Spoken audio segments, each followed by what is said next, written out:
love having our next guest on because there's so many topics you can go down based on his bio, like from the covering the Cowboys, the Dallas Morning News. You've got the New York Daily News with a longtime writer, great covering the NFL, Pro Football Hall of Fame selector, Manning versus Brady, the great book, and now Brady versus Belichick. Gary Myers joins us with the Dynasty Debate, the book out coming up later this month.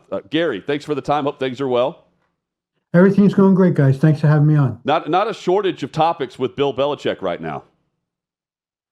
Yeah, he kind of added to the conversation last night by, I guess you can safely say, or that he kind of bombed his debut, and now has people wondering if it's going to work. It's kind of early to make that judgment, but certainly not what he was looking for. You've covered Belichick for a long time in the league. The Belichick you see now, compared to the Belichick we all knew. I say knew because I don't see the same. I don't see the same coach. Do you? Well, I think it's easy to say that based on his last 4 years in New England and then, what happened last night. But, I think his downfall in New England was more about, his personnel decisions than it was about his coaching. And now he stepped into college football at the most, tumultuous time in its history with NIL and the transfer portal and having no experience in either, and surrounding himself with, Mike Lombardi, who's never really been involved with that, and some of his coaches who have NFL experience. I mean, it's just a whole new arena for him. And, frankly, at this point in his life, I don't know how well he's going to adjust. I'm not saying he won't, but it's not going to damage his legacy over what he did in 20 years in New England, but it's certainly not going to add to it. When you write a book like this, a lot of your subject material, it depends sometimes on how willing the subject is to talk and to tell stories and to tell their side of the story. How was Bill Belichick in the interview you conducted with him for this book in terms of being forthcoming about his career? Yeah, I have a lot of experience dealing with Bill. I've known him since 1979, which just shows you how old I am too. But he doesn't like to do sit down interviews. I did a book, Once a Giant, a couple of years ago. He loves talking about the Giants. He was still coaching for the Patriots with the Patriots at the time, and he insisted on doing it by email. That he says, I'm much better on email than I am in person. So we did it by email, and I sent him 15 questions, and he was great. Quite frankly, I didn't think he was going to participate with me on this book because I didn't think it was going to be a subject that he really wanted to get involved in. And, I told him I would meet him with him at Chapel Hill. I'd go meet with him in Nantucket, wherever he wanted to meet. And he goes, can we do it on email again? And I go, really, Bill? And he says, yeah. He goes, I'm better on email. So we did it on email. But I thought, the answers he gave me in the book were really forthcoming again. And he's very thoughtful when he does it like this. I much prefer doing things in person.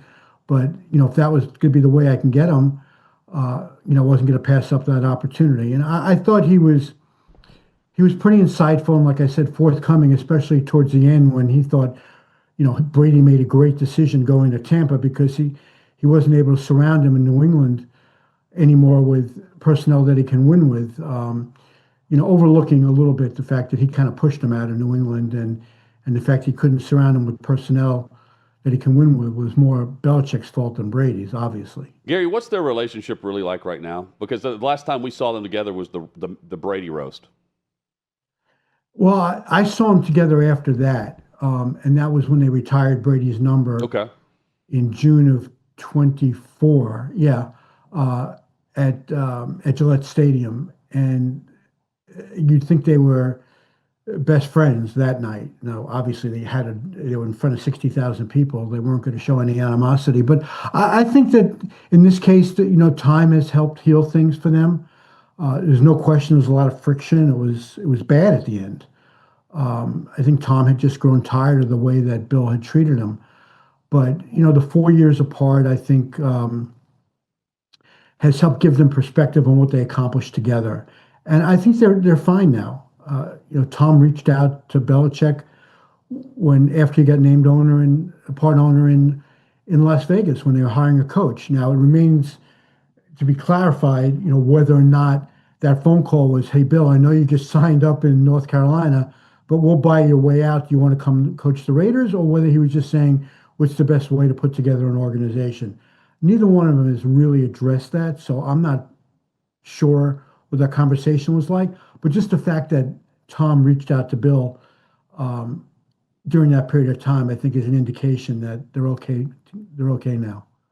Gary, I know you had a chance to talk extensively to Devin McCourty and got into politics possibly dividing the locker room with those Patriots teams, the MAGA hat behind Tom Brady, Bill Belichick's friendship with Donald Trump, January 6th, and then something happening right after that with Belichick and Trump. How much did that divide the Patriots locker room, and was it something that was outwardly discussed with the head coach, or did everyone remain silent about their objections of those guys supporting Donald Trump? That's a really good question. The MAGA hat, I believe, the election was in 16, so the MAGA hat was either during the probably the 15th season or earlier in the 16th season. I don't quite remember. Apparently, Robert Kraft gave Tom that hat. It didn't come directly from Trump, but he put it in his locker. I saw it there in the times that I visited. And then when he started getting criticized about it, Tom took it down. Now, he has since said that any relationship we had with Trump was strictly personal, wasn't based on politics. And Tom is smart enough, not to take sides in, really, volatile or potentially dividing type issues. Kraft relationship with Trump had gone back years, but really intensified after his wife died. After Kraft's wife died in 2011, he said that Trump was one of the few friends that he had that was just incredibly supportive and reached out all the time to him to get him involved socially, to try to get him out of his house during a very depressing period of time in his life. And he never forgot that. And then, in 2016, when Trump, wound up running for president, Kraft was supportive. But I think, Kraft being a lifelong Democrat and living in the bluest of blue states, I don't think he ever really lined up with Trump's politics. It was more based on a friendship. And at one point, I thought it was a funny line. He said it was like having a frat brother in the White House. That's how he looked at Trump, more in a friendship thing. With Belichick, I'm not sure where it started, but, Belichick's relationship with Trump, extended to the point where he wrote him that letter supporting him that Trump wound up reading the night before the 2016 election, with Belichick's permission. So now you spin it forward to the January 6th insurrection, if you want to call that. And around that period of time, Trump had named Belichick to be the recipient of, you guys might know better than me, was it like the Presidential Medal of Freedom, I think? Right. Is what right, it was? Yeah. Right. And it was supposed to be awarded like a week or so after the January 6th incident. And that, I think, was the culmination of the feeling in the locker room, like, wait a minute. Belichick is always telling us that no distractions, everything is about the team, and here he is getting involved with a president who was being, blamed for this insurrection. And so Devin McCourty, who one of the more intellectual, thoughtful players I've ever dealt with, called Belichick up and told him, you can't be accepting that.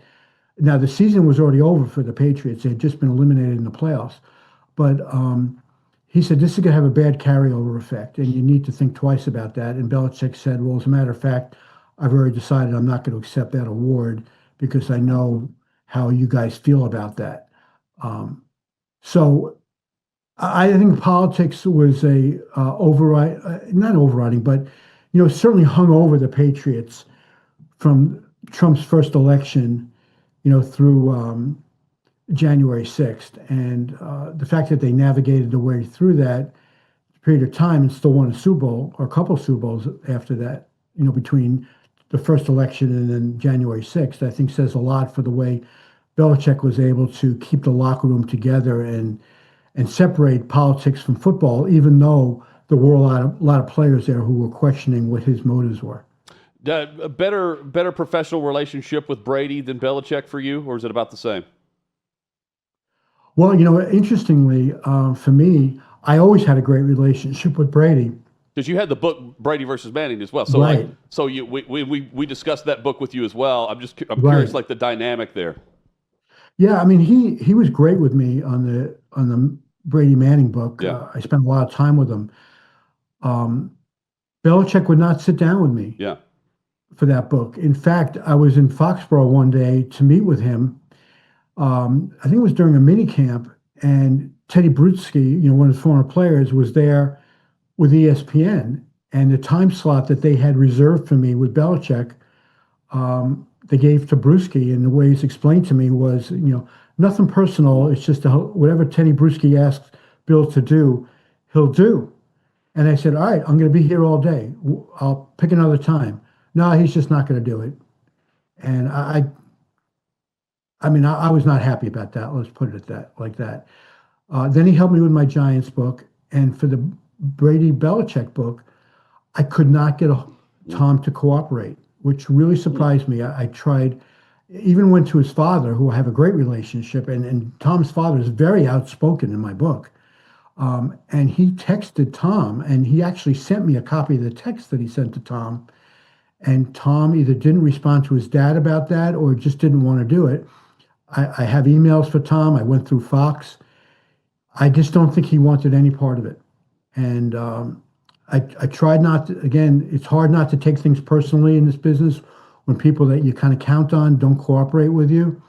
I just would have liked the courtesy of an email from Tom saying, hey, thanks for reaching out, but I don't want to touch this topic.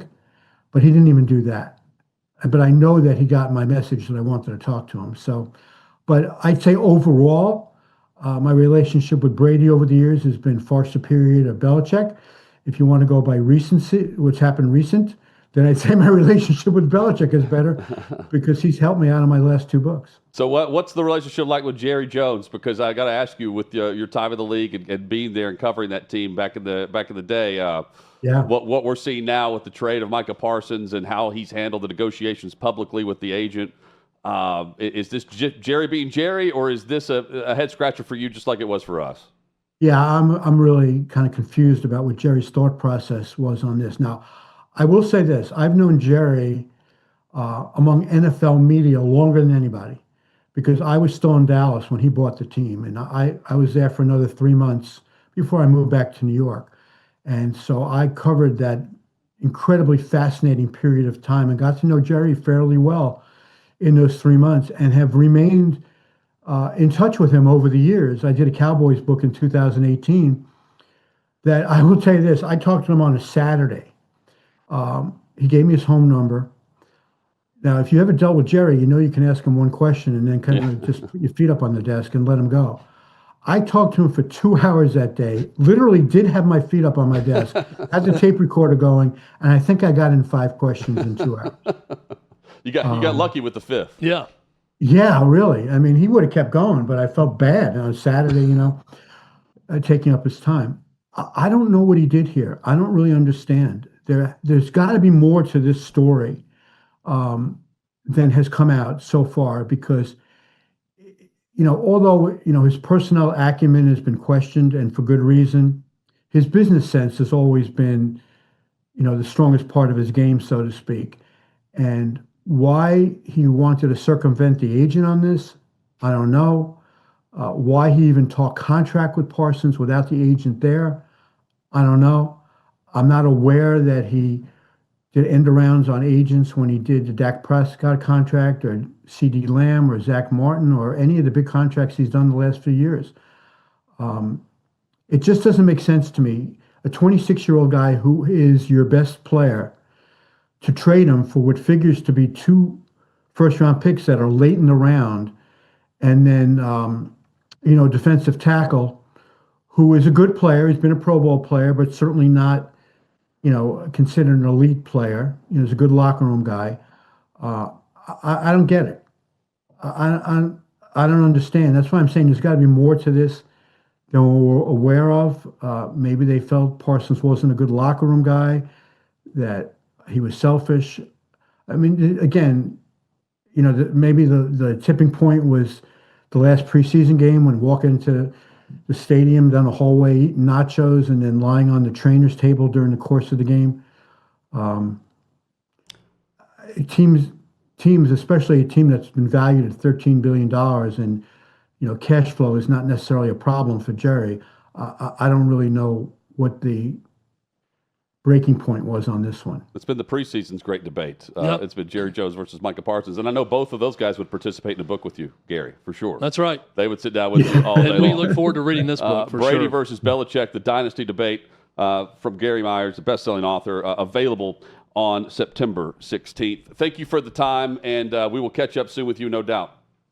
Well, thanks a lot, guys, for having me on. And anybody who's interested in ordering it now, I just want to throw in there, you can get it on Amazon or wherever you order Yes. the books online. So I just say this. I had a great time writing this book because so many of those Patriot players who were very well known were very, very honest and forthcoming with me about their feelings about both Brady and Belichick and how that whole thing evolved over the years. Well, your library speaks for itself, so I can't wait to read it.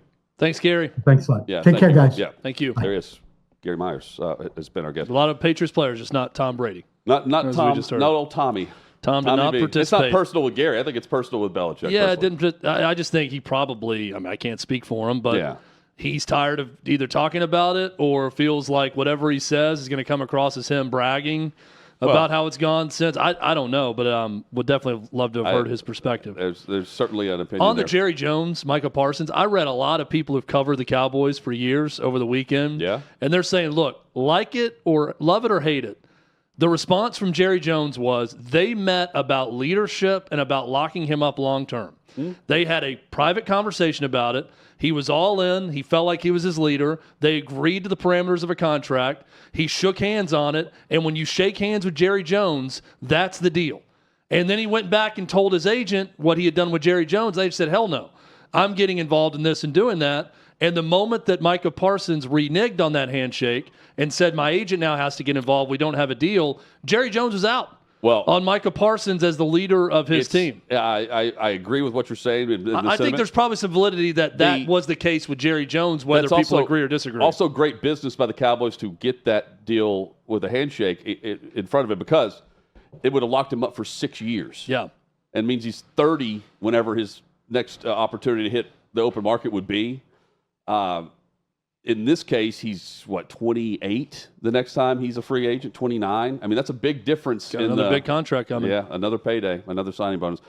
We discussed Bill Belichick and UNC and what we saw last night. Not good. That's next here on Hot Mic. You could be at one of the top games in college football. Maybe you could watch the final game of Kalen DeBoer's tenure. Yeah, Who knows? could be the end. How this goes. But it is going to be a marquee matchup. Alabama and Georgia. It is quite the experience. It's the ultimate game day experience through OutKick. You can sign up by scanning the QR code on your screen. Go to outkick.com/sweepstakes. Everything's taken care of for you. Travel, get 2 tickets to the game, you got airfare, lodging, all of it. And Chad, it's in Athens, it's Georgia, and it's Alabama, Georgia. It's one of the great college towns in America, and it's going to be one of the great atmospheres of the college football season. So definitely register to win this one because it's one you're not going to want to miss. That Belichick debut for UNC, if we see the type of performance we see last night for Carolina, it's going to be a long season of just getting hit over the head and inundated with Belichick and Carolina Blue for no reason. Well, Because they have like 7 or 8 more games that are currently scheduled on ESPN. they gave that game last night way more care than they gave Miami Notre Dame on Sunday night, which was a far bigger matchup. You're I mean, right. they had Teddy Bruschi on site. Randy Moss joined them at one point on site. You got Belichick dapping it up with McAfee and the guys and Saban on set. They put so many resources in ESPN, I'm saying, into that build-up of that broadcast. Hour-long pregame show, hour-plus long pregame for North Carolina TCU. For UNC to go on the field, march right down the damn field, 83 yards, go up 7-0. Place is alive. It's electric. They go up to the suites. You got Michael Jordan up there with Roy Williams and Lawrence Taylor and Mia Hamm, and you got 24-year-old Jordan Hudson right there next to Randy Moss. Hulu's happy. And they just fell flat on their face from that point on. The next 4 series, I think, were 3 and out. 3 and outs. For North Carolina's offense. Gio Lopez looked really bad and eventually gets hurt. And that defense. And they got to go to Max Johnson, who I didn't know was still playing. The defense in the open field, Chad. College football. Oh, I didn't know Max Johnson was still playing. I thought he was a coach. Like, I saw him in pads, and I was thinking, like, oh, that's cool. They let the quarterback's coach, assistant coach, wear pads. Must be a GA. Is Max Johnson 28 years old? I seriously feel like he was at LSU 10 years ago. Let's look him up. That's a good question. I feel like he's the same age as his dad, Brad Johnson, somehow, by a mystery of science. He's only 24. He just turned 24. Unbelievable. Yeah. But then I'm watching him like, Brad's only 56. Why is he not the starter, too? Like, he looked, even when he was in, he looked better than Gio Lopez. It'll be a long year, man. It was really bad. The way they're tackling their pursuit angles and just like the lack of speed in the secondary. Yeah, look, it's one game. They've got 70 new players, so you could expect the unexpected. They got a chance to get better, and they could have a decent season and all that. And we're going to say, boy, Bill Belichick did a lot with a little this year. But, I mean, if one game's any indication, is there anyone who's done more to destroy their legacy if he goes down the way he did post-Brady, and then the 24-year-old girlfriend leading him to North Carolina and not doing a thing there? Because I'm sorry, talking about we're going to be the 33rd NFL team looks silly. Oh, it's stupid. Looks really silly right now. Yeah. Again, one game. I'm not firing the guy yet. I'm not saying it's going to be a complete failure, but they're 0 for 1. They're 0 for 1 with those tests. Like, talking with some people from that went there, and the very close program told me, like, hey, they don't really know what they have this year. Going into this game, they didn't really know what to expect. Not talking about Carolina. They didn't know much about Carolina. They're talking about their own team, and it looked like a team that was ready to go. Watching they Josh fine. Hoover at quarterback, I could see why allegedly Tennessee offered him millions of dollars to come in after Nico left. He looked really good. And he stayed. For millions, I'm sure, at TCU, too. Well, yeah, but I don't know if he got a raise there. Yeah, no, he may have taken a slight, and I love that. That's the way it should be. I Make agree. the decision best for you, even if it's not the most money right now.